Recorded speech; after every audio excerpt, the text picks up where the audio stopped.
Pues en esta ocasión te voy a empezar a hablar de un poquito de todo de manera ordenada, de tal modo que puedas comprender los elementos adicionales a la osteología, a la arqueología y a la miología que son parte fundamental del cuerpo de cualquier animal. Entonces, para ello voy a atreverme a hacer lo siguiente. A ver, sí, aquí lo voy a hacer. Voy a sacar mi otro marcador. Vamos a hacer como que un cuadro sinóptico y pues en ese sentido si nosotros hablamos de lo que es la anatomía sistémica, pues vamos ahora a hablar de una de sus esplagnología, de una de sus ramas o divisiones, que es la esplagnología, que es una rama de la anatomía sistémica que se va a encargar de estudiar las vísceras. Pero ahora, esas vísceras pueden estar organizadas tanto en aparatos como en sistemas, aunque mayoritariamente en aparatos. Y tenemos que recordar que un aparato se entiende como un conjunto de órganos que tienen un origen evolutivo y embriológico diferente. Si hablamos en ese sentido del aparato digestivo, aquí vamos a colocarlo, el aparato digestivo, eh, que está constituido por órganos huecos que constituyen el tubo gastrointestinal. Y fíjate que incluso puedo decir que desde antes, desde la boca, lo cual que implica que el alimento, el bolo alimenticio y algunas sustancias asociadas o secreciones asociadas, me refiero en este caso a la saliva, que cuando se combina con el alimento se forma el bolo alimenticio, va a pasar por el esófago, ¿sí? Y ya de ahí a todo el tubo gastrointestinal. Y después del tubo gastrointestinal, pues todo aquello que no le sirva al cuerpo, pues tiene que ser evacuado a través del ano. Entonces el aparato digestivo empieza en boca y termina en ano, ¿sí? Y si tuviéramos que, por ejemplo, hablar de una subrama o una división especializada de la esplagnología, sería la gastroenterología, perdón, que se encarga de estudiar pues el tracto gastrointestinal. Y en ese sentido, si hablamos de vísceras, acá lo vamos a poner, vísceras. Existen dos tipos de vísceras, las vísceras huecas y las vísceras sólidas, parenquimatosas o macizas.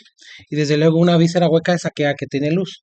Por ejemplo, un vaso sanguíneo, pero bueno, desde luego un vaso sanguíneo no es una víscera, pero el intestino sí, el esófago, la faringe, ¿sí? El estómago, los compartimientos o dilataciones esofágicas en el policavitario. Ojo con lo que dije, policavitario, aquel individuo mamífero que tiene muchas cavidades en el estómago. Y el monocavitario, como el perro, el cerdo, la gallina, el conejo, el gato, ¿sí? Pero fíjate, no hay poligástricos, porque todas las especies, indistintamente de cuál sea, son monogástricas, pero las subdividimos en rumiantes y no rumiantes. Y desde luego rumiantes solamente domésticos tenemos el bovino, el ovino, el caprino, y en otros países camélidos sudamericanos. ¿Qué diferencia un camélido de un bóvido? La presencia de colmillos, mientras que nuestros rumiantes que nosotros estamos acostumbrados a criar, y ustedes lo han visto con el armado de los esqueletos, que el borrego, que la cabra, que el bovino, ellos no tienen colmillos. En cambio, una alpaca, una vicuña, una llama, sí los poseen, por eso se llaman camélidos, ¿sí? Bueno, ¿qué otra cosa vamos nosotros a abordar en la esplagnología? El aparato respiratorio, ¿sí? Y el aparato respiratorio, pues inicia desde la cavidad nasal hasta los bronquiolos. Acá los voy a poner bronquiolos. ¿Sí? ¿Y por qué los pongo hasta allí? Porque entre la cavidad nasal y los bronquiolos vamos a encontrar un montón de estructuras. Y ahorita las vamos a ir viendo. La cavidad nasal, las cuanas, las bolsas guturales en los equinos, la faringe, la laringe, sus cartílagos, la tráquea, los bronquios, uno izquierdo, uno derecho, los bronquiolos primarios, secundarios o terciarios, o segmentarios lobulares de transición, terminales y respiratorios. Y el tejido que recubre a los pulmones, la pleura, y sus superficies, y sus bordes, y el mediastino, y el dorsal, y el craneal, y el ventral, y los órganos que se encuentran en el mediastino. Pero bueno, para que no te dé un colapso mental entre tanta idea y cosa que estoy escribiendo aquí, lo vamos a ir viendo en nuestro fido, nada más así para que lo construyamos y bueno, al rato con toda la calma del mundo tú lo puedas repasar, lo puedas ver, puedas anotarlo. Ay, caray, no sé por qué apareció esa línea fea, pero déjala vuelvo a hacer porque hasta parece que lo hice a propósito, pero yo no moví nada. ¿Qué se me hace que alguien está interfiriendo en mi máquina? ¿Sí? Pero bueno, vamos a verlo mejor aquí en Fido. Salud. Entonces, salud. Aquí ya tenemos desnudito a Fido, pero para que no se den vale. Sí, pues si nosotros tuviéramos que quitar músculos y quisiéramos llegar a la cavidad torácica, tenemos que quitar el dorsal ancho, el cerrato ventral torácico, por acá el oblicuo externo abdominal, el escaleno superficial, el cerrato dorsal craneal, tendremos que quitar el intertorácico externo, el interno, y ahí estaríamos ya viendo ahora sí unas vísceras y además este músculo que está dividiendo la cavidad torácica de la pélvica, que es el diafragma. Entonces ahí estamos viendo un poco más de las vísceras. Si quisiéramos ponernos más espléndidos, quitamos esto que es el oblicuo interno y además el transverso y ahora sí casi tenemos desnudito a Fido. Y entonces, pues lo que voy a quitar pues son los músculos para que ahorita no nos interfieran. Ahorita nada más es así como que un brevario, para que sepamos, recordemos que pues ahí hay músculos. Y voy a dejar así a Fido con esos remanentes musculares para que no nos olvidemos que también se puede mover gracias a la contracción de estos. Y aquí para que no nos interfieran voy a quitar las costillitas porque vamos a hacer una disección aquí lateral. Sí, que por cierto, vamos a preguntarle a Sayuri, ¿cuántos pares de costillas tiene el perruchín? 13. 13. ¿Cuántas costillas tiene el perro, Valeria?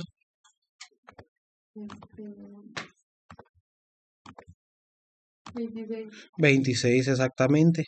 Sí, entonces estoy quitando aquí las costillas y bueno, se puede seguir haciendo anotaciones. La cavidad torácica o el tórax óseo tiene ciertos límites, es decir, esa cavidad que es un espacio virtual físico que podemos nosotros notar está incluyendo o protegiendo algo. ¿Cuáles son esas estructuras?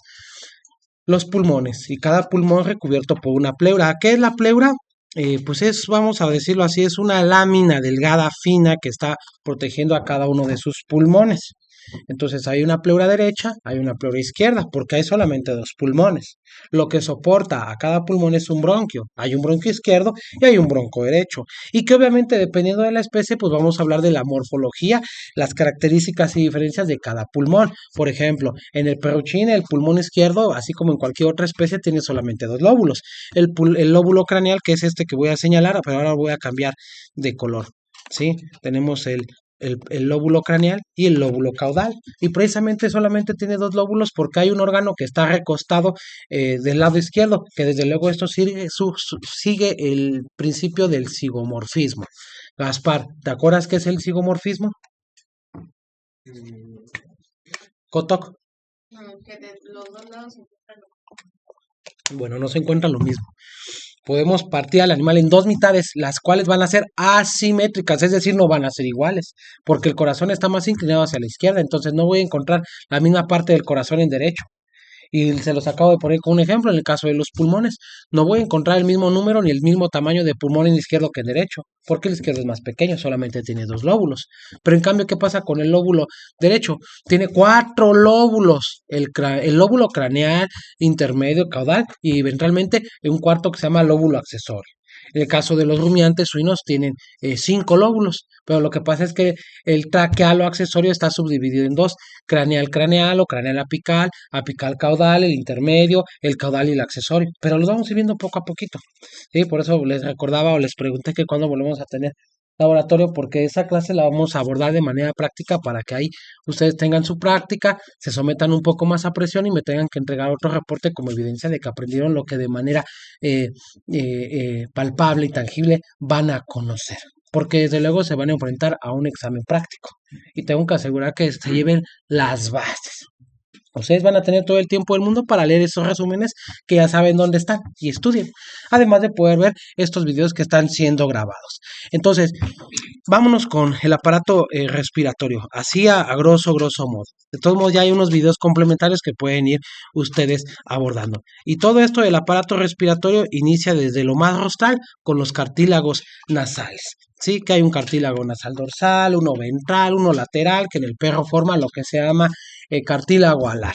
Pero bueno, después de ello, miren, aquí lo estoy viendo así rosalmente porque esas aperturas con las que estamos apreciando a Fido, estas mismas que voy a señalar con estas flechitas, se llaman narinas u hollares, es decir, son las estructuras en forma de anillo, perdón, o agujero a través de las cuales el individuo puede inhalar. Pero bueno, vamos a ver qué es lo que pasa, no fisiológicamente, sino anatómicamente. Bueno, si quitamos aquí precisamente los límites laterales de la cavidad nasal, y ojo, ¿cuántas cavidades nasales hay, Michelle? Michelle, Alison. Dos exactamente, una derecha y una izquierda. Entonces aquí quitamos el hueso incisivo, quitamos el maxilar y ya estamos aquí en esto que se llama cavidad nasal. ¿Sí? Pero la cavidad nasal está revestida interiormente por algo que se llama mucosa y esa mucosa tiene algunas funciones. Primero, produce moco, porque ese moco precisamente ayuda a atrapar las partículas que puedan ser inhaladas a través del aire. No sé si ustedes alguna vez han sonado la nariz y cuando están lavando o el día que me fueron a ayudar a la bodega, que se levantó mucho polvo y ustedes estaban bien felices respirando y luego se sonaron la nariz y salían todos los mocos negros. Porque esa mucosidad tiene como función atrapar todas esas partículas para evitar que desciendan a las vías respiratorias bajas. ¿Vamos bien hasta allí? ¿Sí? Pero bueno, hay más allá de que solamente una mucosa. Y bueno, esa mucosa es un epitelio. Un epitelio, para que vayan entrando en ambiente a histología, pues es un tejido que reviste, protege o una área o superficie, incluso una cavidad. Estamos hablando de la cavidad nasal. Entonces, si quitamos la mucosa, dentro de la cavidad vamos a encontrar estos son láminas óseas. A ver, déjenme acerco aquí mi lupita. Ah, se ve bien bonito, ¿verdad? Si ven que hay algo que está ahí enrolladito, se llaman cornetes nasales y se definen como estructuras laminares endoturbinadas. O sea, como que endoturbinadas. Vean la imagen, no me vean a mí. Y si se dan cuenta, está enrolladita, pero hacia adentro, ¿ya vieron? Por eso se llama endoturbinado, porque está girado, está hecho rollito, pero hacia el plano medio. Por eso está girando.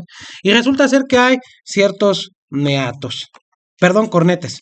A ver, para eso, a ver, deja ver si es que ya no me puedo acercar más. No, ya no me puedo acercar más. Deja quito aquí el cartílago. Cornetes nasales.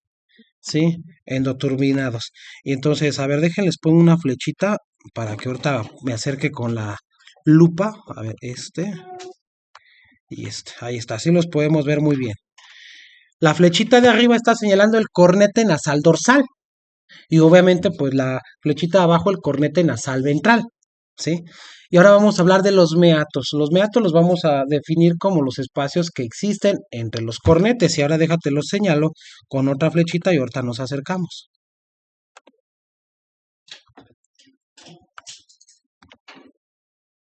Ah, pero déjalo, cambio de color.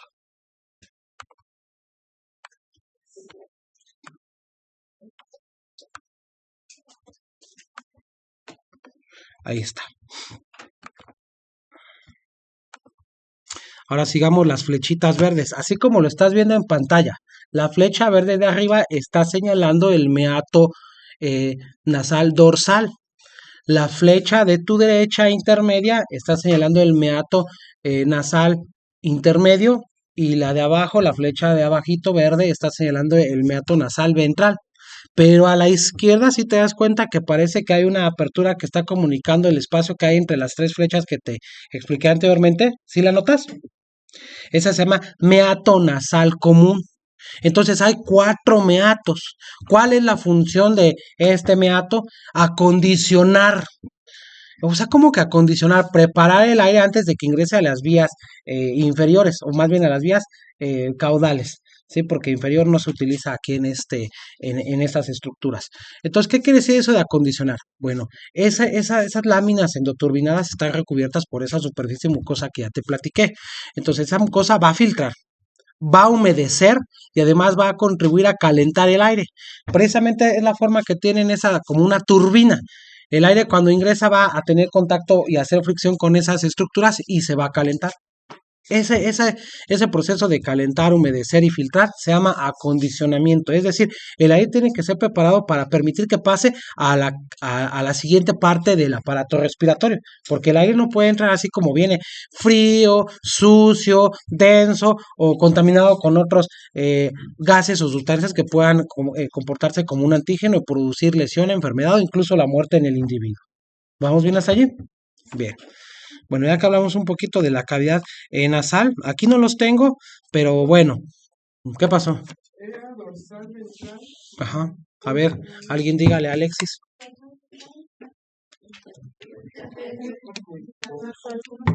¿Ya te quedó? Dorsal, intermedio, ventral y común. ¿Sí? Les digo, aquí no lo tengo, pero si yo lo tuviera que dibujar, a ver, vamos a dibujarlo. Pues aquí está la cavidad nasal. Ya dijimos que por aquí están los cornetes y por aquí está algo que se llaman coanas. Las coanas precisamente son unas estructuras que van a dividir la cavidad nasal de la faringe, que es la continuación de lo que vamos a platicar. Pero aquí también en la parte más caudal de la cavidad nasal vamos a encontrar, aquí lo voy a poner con otro color, algo que se llaman órganos vomeronasales. Los órganos vomeronasales, uno de cada lado, tienen la particularidad de participar en la conducta reproductiva. ¿Saben? ¿No han escuchado hablar del flemen? ¿Qué es el flemen? Por ejemplo, cuando los toros elevan su labio superior ¿Y con qué músculo harán eso? con Con el músculo elevador nasolabial. Entonces, literalmente voltean su labio así para tratar de detectar feromonas. Los machos, los animales lo hacen, los humanos no lo hacemos. Si no, imagínense, no, mejor no se imaginen. Sí, porque los machos, por ejemplo, una hembra orina y ahí va, literal, a que lo bañen en orina. Y luego extiende su cabeza al animal porque precisamente esto va a permitir que se conduzcan esas sustancias odoríferas a la parte más caudal de la cavidad nasal. Y en el órgano bóveda nasal se van a detectar esas feromonas, que no es otra cosa más que un estímulo químico y se procesa directamente en algo que se llama bulbo olfatorio, que si nos adelantamos un poquito a nervioso, bueno, acá está el sistema nervioso, pero solamente el sistema nervioso central. Sí, acuérdense bien de ese dibujito. Y esta parte que voy a señalar se llama rinencéfalo, ¿sí? Porque allí se va a procesar todo aquel estímulo odorífero sin tener que pasar algo que se llama formación reticular. Entonces, ese llega directamente al rinencéfalo, también conocido como bulbo olfatorio, del cual viene el primer par craneal, que también para que se los vayan aprendiendo, pero ahorita me interesa el primero, que es el olfatorio. Entonces, se detectan esas feromonas, esto activa un mecanismo reflejo que se llama arco reflejo, que ya luego hablaremos de ello, y entonces le puede mandar una señal al eje hipotálamo hipofisero gonadal. ¿Y qué pasa? Los machos siempre van a querer, y si detecta una hembra en calor, y que desde luego visualmente nosotros lo podemos detectar con algo que se llama turgencia vulvar, que se caracteriza porque posee una vulva inflamada, edematizada y brillante, entonces es el momento para inseminar, ¿sí? O el macho, pues para montar. Pero fíjate entonces cómo esa característica anatómica, fisiológica, etológica nos sirve para tomar decisiones, para hacer programas de sincronización, para hacer inseminación artificial a tiempo fijo o qué sé yo. ¿Sí me explicó? Y nada más viendo algo que se llama conducta comportamental. ¿Sí?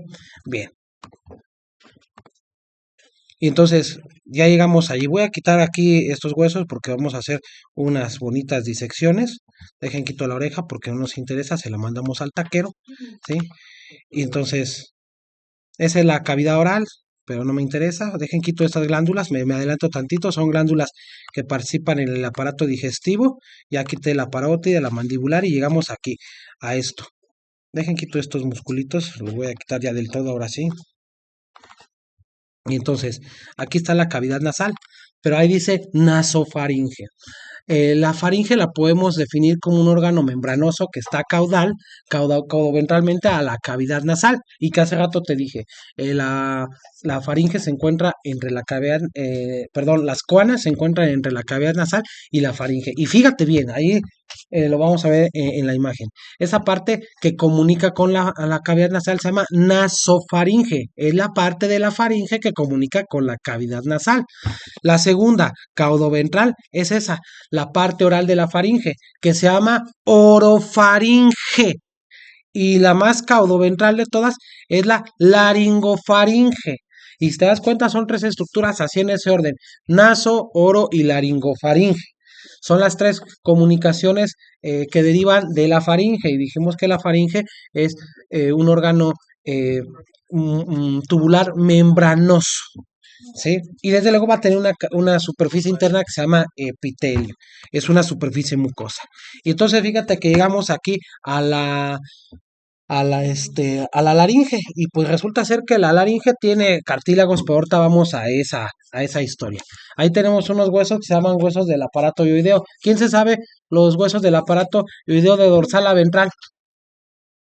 Bueno, vamos a ver si me los aprendí la clase pasada.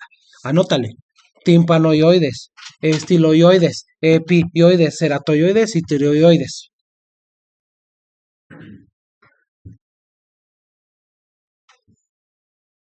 Timpanoioides. Luego el otro tiene estilo, por eso se llama estiloioides. Luego el otro se está arriba, encima, como el tóxico. Jode y jode. ¿Qué quiere decir el prefijo epi? Sobre. ¿Y a poco no así están los tóxicos? Sobre de uno, sobre del otro. ¿Sí? En buen sentido, ¿eh? ¿Sí?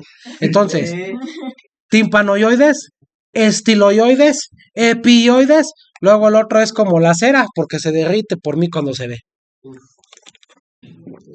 Por eso es el ceratoioides. Y finalmente el tiroioides, el que le gusta echar jala y jala. Tiroioides, tiroioides. ¿Sí? Y vamos a ver si sí es cierto. Entonces aquí tenemos el timpanoioides, ya lo quito.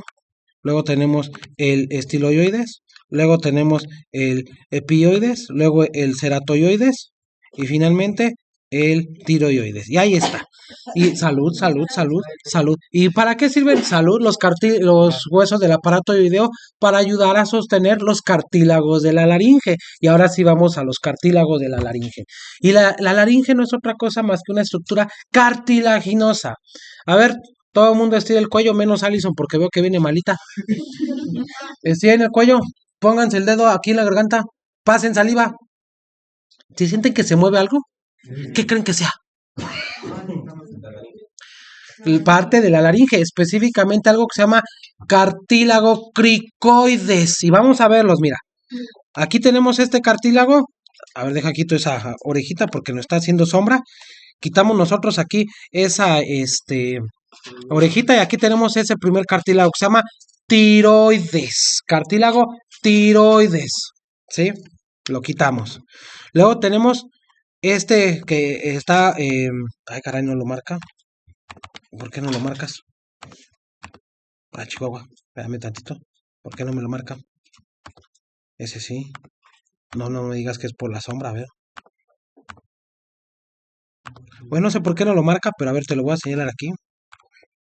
Este es el cartílago aritenoides. Sí, lo voy a quitar, no sé por qué no lo está marcando. Sí.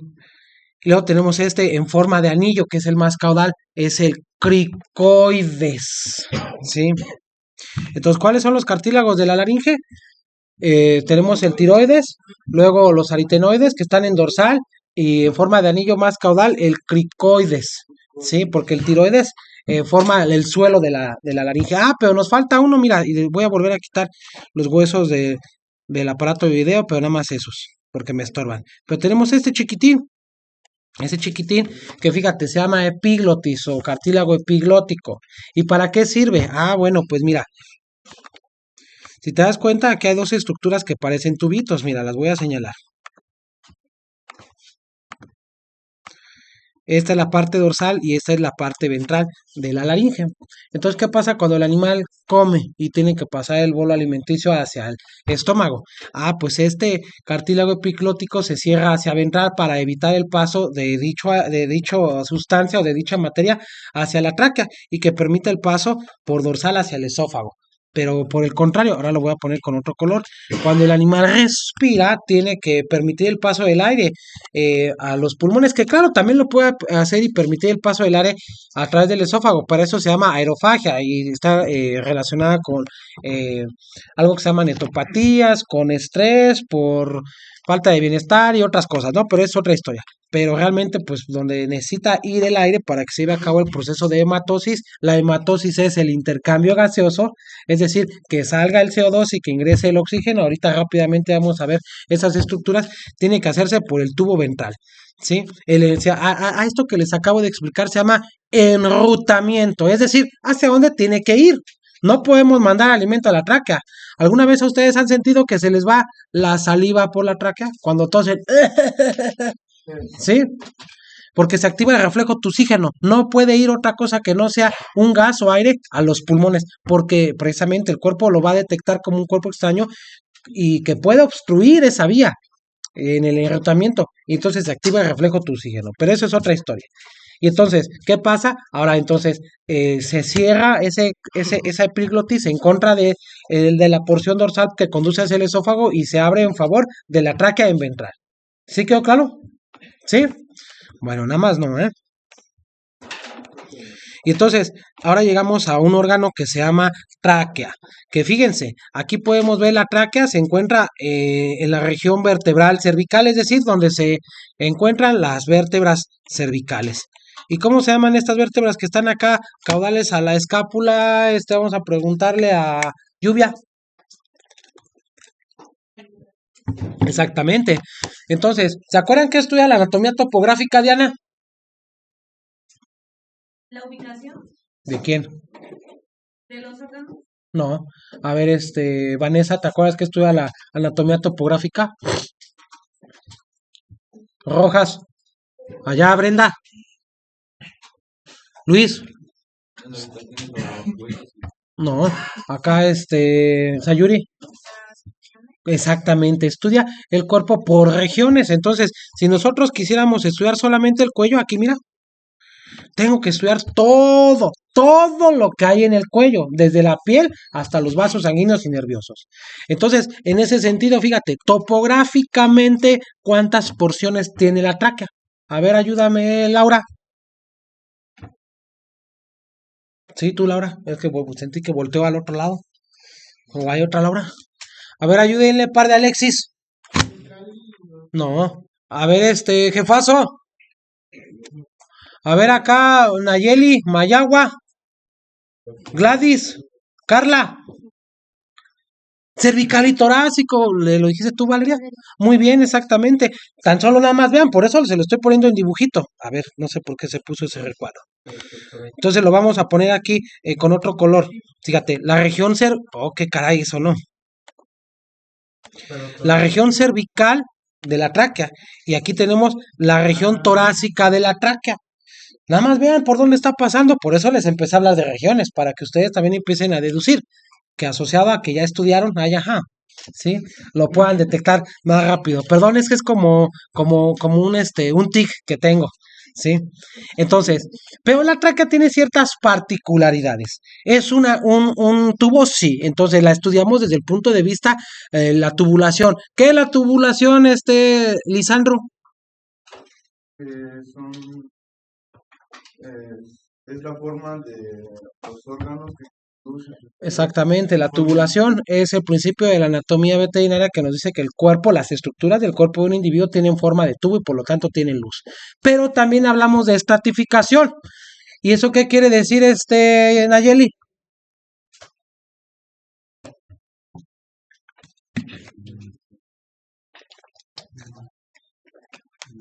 Me voy a comprar un carro que se llama Estrato. A lo mejor se refiere a eso, ¿no? No, ese es Stratus. ¿Qué es un estrato, Zavala? No, Nicio, perdón. Ayúdale, Zavala. El cuerpo está dividido por segmentos. No, eso es metamerismo. Por capas. Acuérdense, el mejor ejemplo del estrato es la cebolla. Tiene capas igual que Shrek. O como diría burrito de Shrek. Helados. A todos les gustan los helados. No conozco a nadie que no le guste el helado napolitano porque tiene capas. Capas de sabores. Se me antojó un helado. ¿Quién quiere pasar? Pues pónganse a estudiar y luego nos vamos por un helado. Sí, yo les invito el helado si pasan. ¿Qué dijeron? Me voy a sobornar al profe con un helado napolitano, ¿no? Pues no. Sí, bueno, si tiene chocolate, sí. Entonces, fíjense, pero tiene una característica la tráquea. Es un órgano que tiene anillos incompletos. Y te lo voy a dibujar aquí a rato, o bueno, cuando ya sabes que cuando digo a rato, cuando vayamos al laboratorio lo vamos a ver. Cuando ustedes estuvieron ayudándome con lo de las tracas, los árboles taquibronquiales, no sé si notaron que la traca tiene una estructura rígida acá, y ahora lo voy a poner acá en otro color, que tiene como una membrana por acá. No sé si lo notaron. Bueno, pues lo que estoy dibujando aquí en moradito es el anillo traqueal. Está hecho de cartílago, pero no cualquier cartílago, se llama cartílago hialino. Y este musculito que está por acá, en dorsal, se llama, músculo traqueal, ¿sí? Y entonces, perdón, voy a continuar con esto. ¿Qué pasó? ¿Qué es diferente el cartílago hialino y el cartílago muscular? ¿El cartílago qué? El hialino y el cartílago, bueno, el otro cartílago. Dime cuál otro, para poderte dar la diferencia. Sí, se llama así, cartílago articular. Pero también hay cartílago articular hialino. Bueno, pues Su naturaleza histológica es lo mismo. Pero hay algo que se llama fibrocartílago, ¿sí? Entonces uno tiene tejido denso, se llaman condrocitos las unidades estructurales del cartílago, pero uno es hialino liso y el otro es fibroso, ¿sí? Ya cuando lleguemos a histología lo vamos a ver, pero mientras ahorita quedemos con eso. Si yo te pregunto en el examen qué tipo de cartílago hay en la tráquea, simplemente ahorita nos interesa que es cartílago hialino. ¿Qué pasó, Alexis? Después del cartílago hialino hay un músculo, pero A ver, vamos a ver que si alguien anotó. Necesitan estar más alerta. Músculo traqueal y está en dorsal. Esa flechita azul que estás viendo en el dibujo izquierdo superior que parece U. ¿Sí? Bien, entonces si regresamos ahora aquí a la tráquea, te voy a decir sus capas. Entonces, ¿qué términos, Neri, utilizamos para referirnos a un órgano hueco? ¿Superficial, profundo o cuál? Exactamente, entonces ahí te va. De interno a externo, las capas de la tráquea son mucosa, submucosa, cartilaginosa y serosa o adventicia. Ahora te las voy a decir de externo a interno. Serosa o adventicia, cartilaginosa, submucosa y mucosa.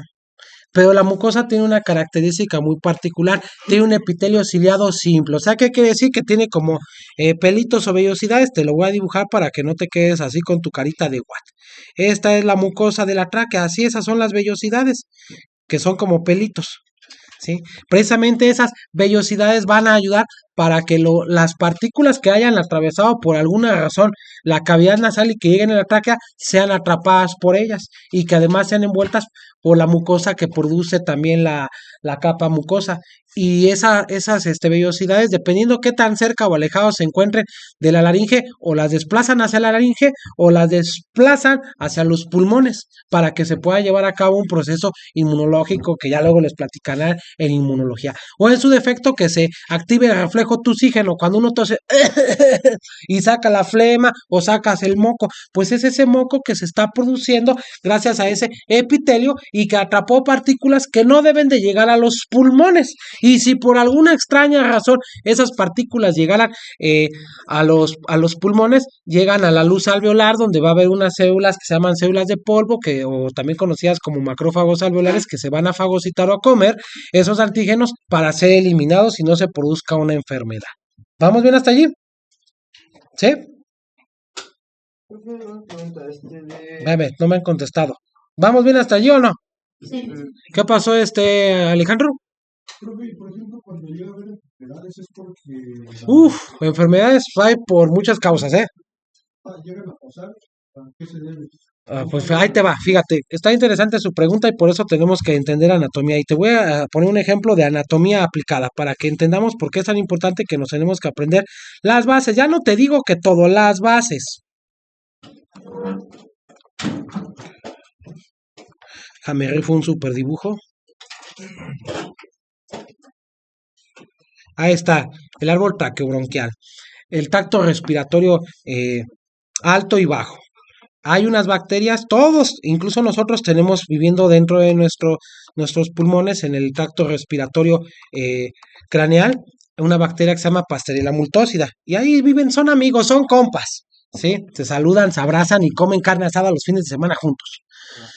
A eso se llama relación de simbiosis, que se llama mutualismo, donde ambos se benefician. Pero ¿qué pasa cuando hay un insulto? Y no es cuando le dices vaca manchada a la pinta.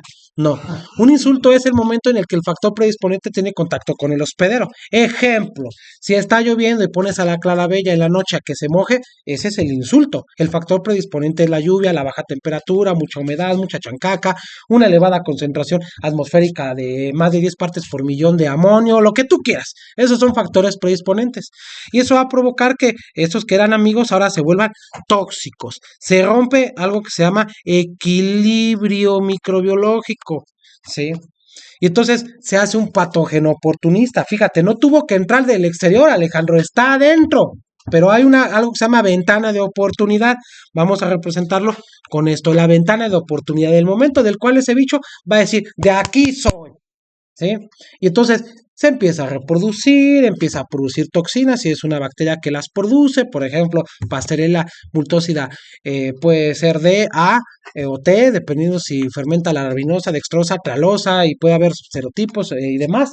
Entonces se hace un patógeno oportunista, empieza a degradar el tejido, hay una lesión tisular, las cuestiones se complican, y en el bovino puede producir, particularmente en los momentos de transporte, algo que se llama fiebre de embarque o septicemia hemorrágica. Es lo que pasa con los pollos cuando se mojan, ¿no? Con O cualquier al medio especie. de... Mójate tú y sal al aire y vas a ver al otro día cómo amaneces con la inflamación de los ganglios retrofaringeos, las famosas anginas. Se puede prevenir por Ah, sí, claro, se puede prevenir, pero ahorita no es momento de hablar de ello. Sí, sí se puede, pero para eso tenemos que entender la anatomía, lo normal, para comprender lo anormal. Si yo te dijera, a ver, te vas a rifar la necropsia de este animal que murió de una septicemia hemorrágica, y entonces ya luego van a aprender muchas cosas, como por ejemplo neumonía intersticial, consolidación roja, una neumonía fibrinohemorrágica, pero eso se llama anatomía patológica y no es otra cosa más que anatomía aplicada. Conoce lo normal para comprender lo que es anormal. ¿Sí queda claro? Pero bien, no nos desviemos tanto. Está interesante esto, pero no es motivo ahorita. ¿Sí? Bien, pues a mí me hubiera gustado avanzar más. ¿Acaba la clase? 10:30, ¿no? A las 10. Bueno, le voy a dejar aquí.